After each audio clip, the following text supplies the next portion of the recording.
이란과 이스라엘 관련돼서 지금 지정학적 리스크 때문에 비트코인이 이제 10만 달러가 붕괴가 됐었잖아요. 그 이야기에 대해서 좀 심도 있게 나눠볼까 합니다. 자, 그래서 이제 먼저 코인 시장 관련해가지고 일단은 이걸 좀 명확하게 말씀을 드리고 싶어요. 일단 주식시장의 이제 그 분석 방식 중에서 펀더멘털을 많이들 확인을 하시는데 재무제표라던가 기술, 뉴스 등 뭐 이러한 내용들을 이제 종합을 해가지고 투자에 결정을 하시는 분들이 많으십니다. 하지만 코인 시장 같은 경우에는 이런 전통적 시장인 주식시장과는 약간의 결이 다르다라고 생각을 하셔야 되는데요. 그 이유는 펀더멘털도 중요하지만 결국에 이제 수익을 보는 거는 투자자의 심리와 흐름을 얼마나 빠르게 짚어내느냐, 바로 이 차이인 것 같습니다. 그래서 제가 준비한 이 코너가 이제 그 구 트위터인 X를 통해서 흐름을 가장 빠르게 확인할 수 있는 방법을 이제 알려드리면서 다양한 내용들에 대해서 살펴보겠습니다.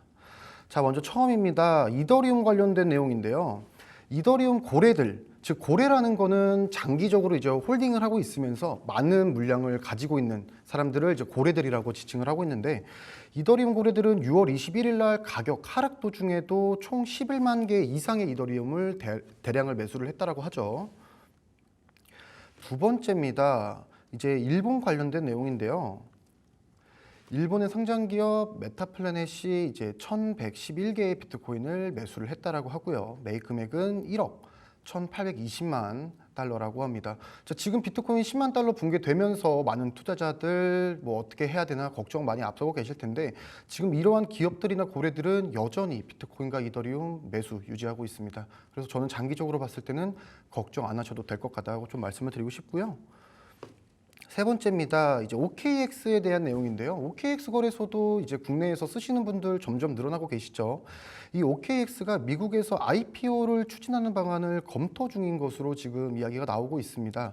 그래서 이제 4월 달에 미국 시장, 미국 코인 시장에 재진출을 한 이후에 지금 나오는 소식인데, 이 거래소 IPO 관련되면은 서클 USDC를 발행한 회사죠. 서클이 이제 IPO 성공을 하면서 미국 주식인 서클 인터넷 그룹이 굉장한 그 주가 상승이 나왔습니다. 지금도 한 200% 넘게 이제 상승을 하는 걸로 알고 있는데, 이러한 내용들이 전체적으로 비트코인이 이제 10만 달러가 붕괴됐지만 비트코인 시장은 점점 더 안정화가 되고 있다라고 좀 말씀을 드리고 싶습니다. 자, 그래서 이제 좀 준비한 내용이 100K가 무너졌다, 공포의 시작일까, 기회의 문일까에 대해서 좀 말씀을 드리고 싶은데, 내용 간단하죠. 모든 이제 시청자분들께서 아실 내용인데, 비트코인이 이제 10만 달러 아래로 이제 하락을 했다라는 기사를 보면서 저도 이제 지난 주말에 이 하락하는 걸 보면서 바로 대응을 해가지고 다행히 이제 수익을 좀 많이 봤는데, 지금 제가 앞에 준비한 내용이 비트코인이 지금 10만 달러가 이제 하락을 했을 때의 차트 내용입니다. 그래서 여기 보시면은 하락세가 굉장히 좀 강하게 나오고 있죠. 많은 분들이 뭐 패닉셀도 했을 거고, 롱 포지션을 들고 계신 분들도 이제 좀 안타깝게 청산을 당하신 분들도 많으셨을 겁니다. 자, 그래서 제가 지금 좀 말씀드리고 싶은 게, 물론 이 비트코인이라는 암호화폐가 변동성이 좀 크긴 하지만 왜 이렇게 10만 달러 아래까지 떨어졌냐, 왜 100K가 깨졌냐 라는 내용에 대해서 좀 말씀을 드리고 싶고, 이제 다들 아시죠? 지정학적 리스크의 폭발이죠.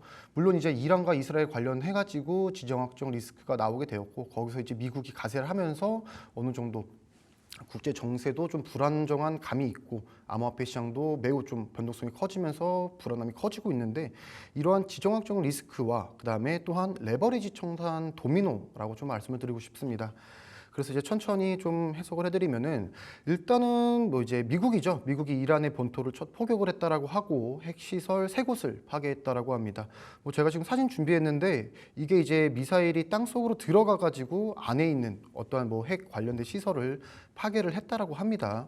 자, 그래서 이란에서도 지금 워딩이 굉장히 강하죠. 뭐 이란 혁명 수비대 이제 텔레그램 내용인데, 뭐 전쟁이 시작되었습니다, 이런 식으로 강한 워딩 나오면서 국제 정세도 조금 불안정해지고 있고, 지정학적 리스크도 점점 커지면서 투자자의 심리가 굉장히 불안한 지금 바로 이 시점인데, 일단은 이 내용을 좀 짚어드리고 싶습니다. 이란이 이제 국제 정세에 관련해 가지고 항상 무기로 이제 쓰는 도구 중에 하나가 이 호르무즈 해협입니다. 그래서 호르무즈 봉쇄에 대해서 이제 뭐 결정을 좀 한다라고 하는데, 호르무즈가 지금 앞에 보이는 이 사진이거든요. 그래서 아랍에미리트랑 이제 이란 사이에 있는 이 작은 해협을 뜻하는 건데, 이 해협이 세계 에너지의 혈관이라고 합니다. 그래서 이제 세계 원유 수출량의 약 20% 이상이 이 해협을 통해 가지고 진행이 되고 있다라고 하는데, 사실 뭐 이제 여러분들이 아시는 산유국이죠. 뭐 사우디아라비아라던가 아랍에미리트, 쿠웨이트 뭐 이러한 이제 국가들이 다 이용을 하는 이러한 해협이고, 결국에는 이러한 해협이 봉쇄가 됐을 때는 어떠한 결과를 예상을 할 수가 있을까요? 바로 국제 유가의 즉각적인 폭등이죠. 그리고 폭등이 되게 되면은 원유가 오르게 되고, 즉 물가가 상승하고, 그렇게 되면 인플레이션 우려에 대한 그런 염려가 이제 상승을 하게 됩니다. 자, 그러면은 중앙은행은 당연히 포지션을 어떻게 취해야 하냐? 혹시 금리를 다시 올려야 하나 이렇게 걱정을 할 수도 있다라는 거죠. 이러한 의견이 나올 수도 있다라는 건데, 최근에 이제 FOMC 관련해 가지고 이번에 금리 동결됐죠. 그리고 파월 의장의 비둘기적 발언을 통해서 앞으로 좀 금리가 인하가 될 수 있다는 가능성을 시사하면서 전체적인 뭐 암호화폐 시장이라던가 주식 시장 이렇게 좀 긍정적인 영향을 줄 거라고 보고 있었는데, 이렇게 이제 호르무즈 그 해협이 봉쇄가 되면서 물가가 상승하게 되고 이런 우려가 계속해서 커지게 되면은, 이거는 중장기적으로는 좀 좋지 않는 영향을 받을 수도 있겠다라고 염려가 조금 되는 부분입니다. 자, 그래서 이렇게 되면은 지금 어떻게 되냐? 리스크 오프 모드에 돌입을 하게 된다라고 이제 말씀을 좀 드리고 싶습니다. 이제 리스크 모드라는 게 투자자들이 위험을 피하려는 이제 모드로 전환을 한다라는 건데요. 즉 이제 이 시청자분들 같은 개인 투자자분들도 계시지만, 연기금이나 기관 같은 대형 이제 거대한 어떤 투자 기관들, 그런 기관들부터 먼저 리스크 오프 모드를 검토를 할 예정이라는 겁니다. 뭐 이제 리스크 오프를 하게 되면 안전자산인 뭐 현물, 그러니까 달러라던가 혹은 채권, 금 이러한 안전자산으로 돈들이 옮겨가면서 비트코인 시장, 가상화폐 시장의 유동성이 줄어들면서 단기적으로는 약간 좀 약세의 모습을 보여줄 수도 있겠죠. 자, 그래가지고 이제 좀 지정학적 리스크에 대해서 좀 말씀을 드린 부분이고, 자, 두 번째는 레버리지 청산 도미노입니다. 그래서 이게 뭐냐면은 이렇게 말씀을 드리고 싶은데, 일단 이 레버리지 청산 도미노 관련해서 도미노는 언제나 갑자기 시작된다라고 말씀을 좀 드리고 싶고요.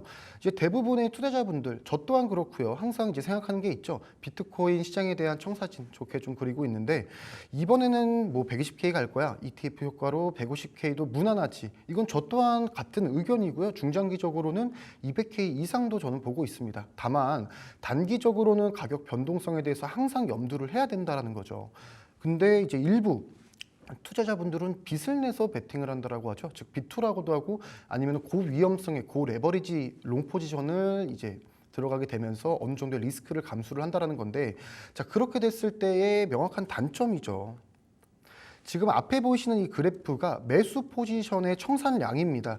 6월 20일부터 21일, 6월 22일까지 해가지고 지금 16일부터 19일까지의 물량보다 훨씬 더 많은 양이 지금 나오고 있는 거를 그래프를 통해서 볼 수가 있으시죠.